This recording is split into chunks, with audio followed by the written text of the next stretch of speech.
Pecinta dongeng pasti pernah mendengar tentang karakter elf kan? Elf biasanya digambarkan sebagai makhluk dengan ciri khas telinga runcing yang menjulang ke atas. Karakter elf berasal dari cerita rakyat. Perwujudan karakter elf dalam dongeng memiliki kemiripan dengan karakter peri. Elf memiliki karakter yang unik yang berbeda dalam setiap cerita dan sering berubah bentuk. Banyak cerita mengatakan bahwa elf bertubuh kecil dengan sayap yang indah tinggal di taman.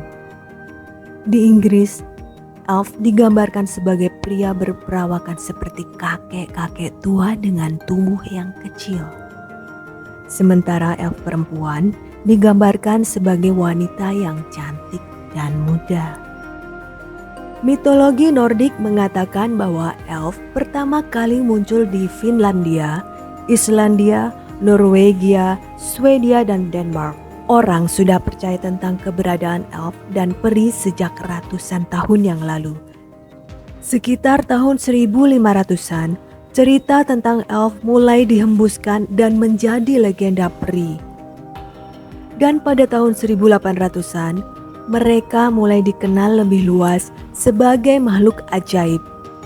Namun, situs Jig mengatakan bahwa cerita tentang elf sebenarnya berasal dari budaya Jerman. Elf juga digambarkan sebagai peri yang nakal dan suka menimbulkan masalah. Bahkan di Jerman, mereka pernah digambarkan sebagai makhluk jahat. Dalam mitologi Nordik, elf juga digambarkan sebagai makhluk yang hidup dalam dua dunia. Satu di dunia gelap dan satu di dunia terang. Elf memiliki kekuatan ajaib dan tinggal di dunia lain. Di Jerman, mereka juga dianggap sebagai roh hutan yang memiliki kemampuan untuk hidup di antara manusia secara rahasia. Carol Rose, seorang ahli cerita rakyat, menggambarkan sosok elf yang ramah kepada manusia, tetapi senang membalas dendam ketika disakiti oleh manusia di dalam bukunya. Untuk membalaskan dendamnya, mereka menculik bayi, memantrai orang, mencuri hewan ternak, dan bahkan mencuri susu dan roti. Selain itu, ada budaya lain di mana keberadaan elf sering dikaitkan dengan masalah. Ada hal lain yang perlu kamu tahu. Ketika rambut seseorang kusut, itu disebut kunci elf atau ikatan elf. Anak-anak dengan tanda ini juga disebut tanda elf. Salah satu dari banyak kebudayaan di Islandia masih percaya dengan adanya elf. Masyarakat Islandia yang masih percaya adanya elf menyebut mereka Huldufólk, yang berarti orang yang tersembunyi. Elf diceritakan tinggal di rumah yang terbuat dari batu besar dan tinggal di sana secara diam-diam.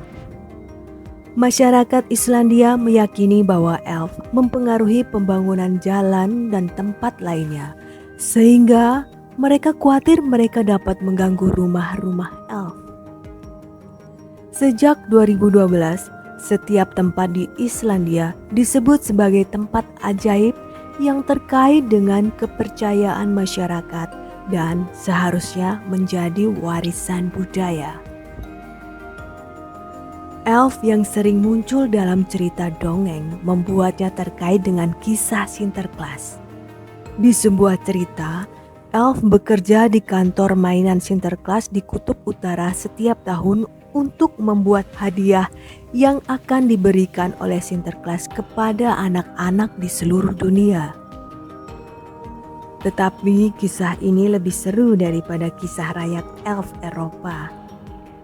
Itulah elf, makhluk mitologis. Apakah kalian akan percaya setelah mendengarkan cerita elf? Aku, Nada Dingdong, teman berkisahmu.